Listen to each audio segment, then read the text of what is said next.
தமிழ் நண்பர்கள் அனைவருக்கும் வணக்கம். இப்போ தான் பார்த்திங்கன்னா நம்மளோட கோழியெல்லாம் திறந்து விட்டுருக்கோம். எல்லா கோழியும் பார்த்திங்கன்னா அந்த பக்கம் மேய்ச்சலுக்காக போயிட்டுருக்காங்க. பார்த்திங்கன்னா உங்களுக்கே தெரியும், தண்ணி குடிக்கிற கோழிகள் தண்ணி குடிக்குது. இன்னும் இந்த சின்ன கூண்டு தான் இருக்கல. இதில் அவ்வளோ கோழிகள் இல்லை, ஏன்னா ரெண்டு கூண்டுக்குமே வழி வச்சுருக்கோம். நடுவில் இந்த கூண்டுலேருந்து அந்த கூண்டுக்கு போகிற மாதிரி எல்லோரும் இப்படி இருந்து அந்த கூண்டுக்கும் போயிடுவாங்க. நம்ம சேனலில் ரொம்ப நாளாக வீடியோ போடுறதில்ல, ஏன்னா என்னோடய ஃபோன் உடஞ்சிடுச்சு, அதனால் வீடியோவும் போடுறதில்ல. கோழிகளை திறந்து விட்டுட்டு காலையில் பார்த்திங்கன்னா நம்மளோட முதல் தீவனம் பார்த்திங்கன்னா நெல் தான் போடுவோம். பார்த்துங்க, ஃபஸ்ட்டு காலையில் வந்து நெல்லை தூவி விட்டுருவோம். நெல் பார்த்திங்கன்னா கோழிகளுக்கு தேவையான அதிகமான சத்து அதில் இருக்குது. அது இல்லாமல் நம்ம நெல் வந்து நம்ம வயலில் நம்ம அறுவடை பண்ணுற நெல்லை நம்ம எடுத்து வச்சுட்டோம் அப்படின்னா நம்ம கோழிகளோட செலவில் பாதி செலவை நம்ம குறைச்சிட முடியும்.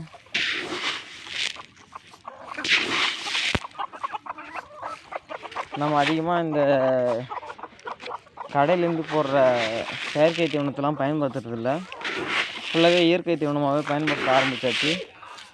இப்போ நெல்லை போடுறோம். அதுக்கப்புறம் பார்த்திங்கன்னா கொஞ்சம் ரேஷன் கடையிலேருந்து வாங்கி அரிசி போட்டிருப்போம். பார்த்திங்கன்னா தெரியும், அரிசி அங்கே போட்டு வச்சுருக்கோம். அதில் அந்த டப்பாவில் வந்து தண்ணி வச்சுருக்கோம். இந்த தண்ணி வைக்கிற டப்பா எல்லாம் கொஞ்சம் உடஞ்சிருச்சு. அதனால் இப்போ இந்த டப்பாவில் தான் நம்ம தண்ணி வச்சிட்ருக்கோம் கோழிகளுக்கு. நம்ம சைடில் கொஞ்சம் தண்ணி வைக்க டப்பா எதுவும் கிடைக்கல, அதனால் இப்போ இந்த டப்பாவில் தான் வச்சுருக்கோம். முதல்ல பார்த்திங்கன்னா நம்ம காலையில் நெல் போட்டு விட்டுருவோம். இந்த டப்பா எவ்வளோ நெல் பிடிக்குன்னு தெரியல, இவ்வளோ நெல்லை நம்ம காலையில் போட்டு விட்டுட்டோம் அப்படின்னா கோழிகள் வந்து சாப்பிட்றோம். அதுக்கப்புறம் பார்த்திங்கன்னா ஒரு 11 மணி அளவில் மறுபடியும் கொஞ்சம் நெல்லில் போடுவோம். ஏற்கனவே நம்ம வீடியோவில் சொல்லியிருக்கோம், கோழிகளுக்கு வந்து இயற்கை தீவனம் தயார் பண்ணிகிட்ருக்கோம் அப்படின்னு சொல்லிட்டு. பார்த்திங்கன்னா அது இங்கே தெரியும், கோழிகளுக்கு தேவையான புல்லை வளர வச்சு மேய விடுறோம் கோழிகளை. இங்கே கோழிகள் மேய்ஞ்சிட்ருக்கு, பார்த்திங்கன்னா உங்களுக்கு தெரியும்.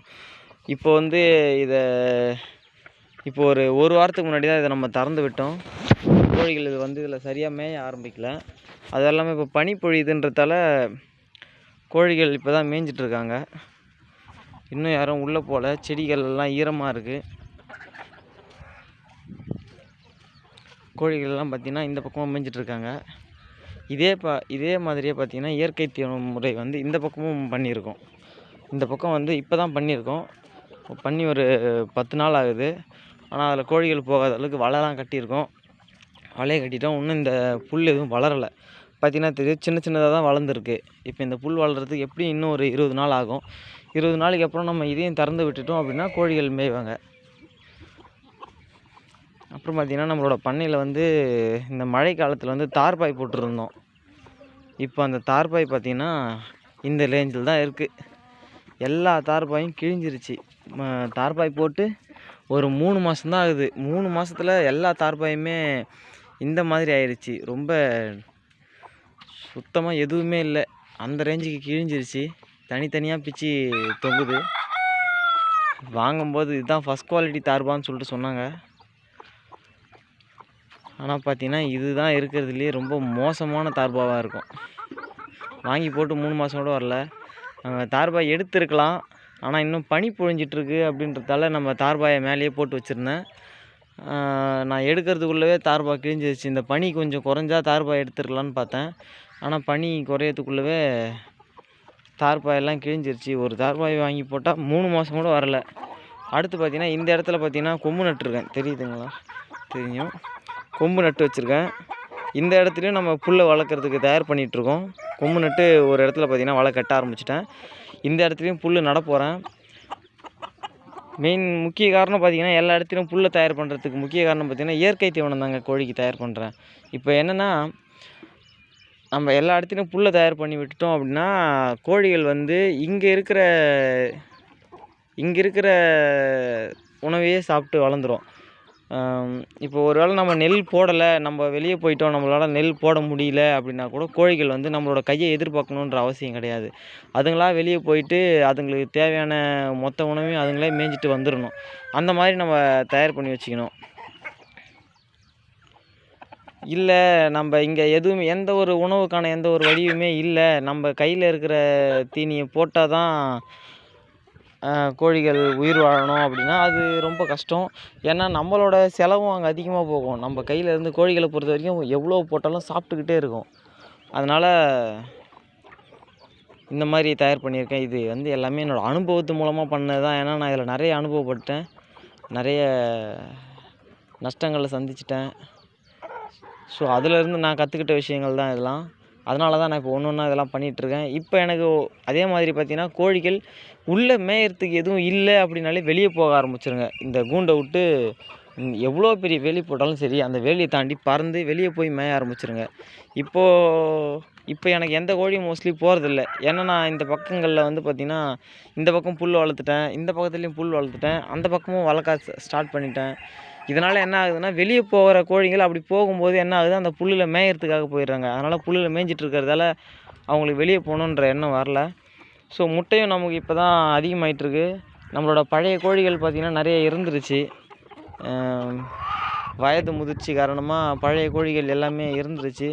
இப்போ இந்த வீடியோ இந்த கோழியை பார்த்திங்கன்னா தெரியும். இது வந்து நம்மளோட பழைய கோழி. சொல்லப்போனால் இந்த கோழிகள்லாம் வந்து ஒரு 3-4 வருஷத்துக்கிட்ட ஆகிடுச்சு. இந்த மாதிரி இருக்கிற கோழிகள் எல்லாமே வயது முதிர்ச்சி காரணமாக வந்து இருக்குது, ஒன்று ஒன்றா இருந்துருது. அது எல்லாத்தையுமே வந்து நம்மளோட பண்ணையிலே எங்கேயாச்சும் ஒரு ஓரமாக குழி தோண்டி புதைச்சிட்றோம். புதிய கோழிகள் வந்து பார்த்திங்கன்னா சளி பிரச்சனை இருக்குது, நிறையவே சளி பிரச்சனை இருக்குது. அதுக்கான மருந்து தான் கொடுத்துட்ருக்கோம் ஒன்று ஒன்றா. இப்போ இந்த இடத்துலாம் பார்த்திங்கன்னா தெரியும், இங்கெல்லாம் வந்து தோண்டி இதெல்லாம் கோழி புதைச்ச இடம் தான். ஒரு கோழியாக அதான் அது நம்மளோட பழைய கோழிகள்லாம் வந்து இறந்துடுது. வயது முதிர்ச்சி காரணமாக தன்னிச்சையாகவே இருந்துருது. அதனால் அந்த கோழிகள் எல்லாத்தையும் புதைச்சிட்றோம். இப்போ அதுக்கேற்ற மாதிரி புது கோழிகளை நம்ம தயார் பண்ணிகிட்ருக்கோம். இப்போ நம்மளோட அடுத்த ப்ராசஸ் பார்த்திங்கன்னா இப்போதைக்கு பார்த்திங்கன்னா மந்த்லி வந்து 20,000 வருதுங்க. நம்மளோட மந்த்லி வருமானம் பார்த்திங்கன்னா 20,000 வருது. அடுத்து பார்த்திங்கன்னா அடுத்த பேட்ச் ஸ்டார்ட் பண்ணியிருக்கோம். இன்குபேட்டரில் கோழி முட்டைகள் ஏற்றிருக்கோம். ஏற்றி ஒரு 7-8 நாள் ஆயிடுச்சு. ஒரு 100 முட்டைகள் இன்குபேட்டரில் ஏற்றிருக்கோம். அதை நம்ம அடுத்த வீடியோவில் பார்ப்போம். இல்லை முடிஞ்சால் இந்த வீடியோவிலே அதை லிங்க் பண்ணி விடுறேன். அடுத்தடுத்து நம்மளோட சேனலில் போடுற வீடியோக்கள்லாம் பார்த்துட்ருங்க. கோழி பண்ணை சம்மந்தப்பட்ட முக்கியமான வீடியோக்கள்லாம் போடுறோம். அதுக்கப்புறம் கோழி பண்ணை எப்படி பண்ணால் செலவு கம்மியாக பண்ண முடியும் அப்படின்றத பற்றியும் இதில் பார்க்கலாம். சேனலை சப்ஸ்கிரைப் பண்ணிக்கோங்க. நன்றி, வணக்கம்.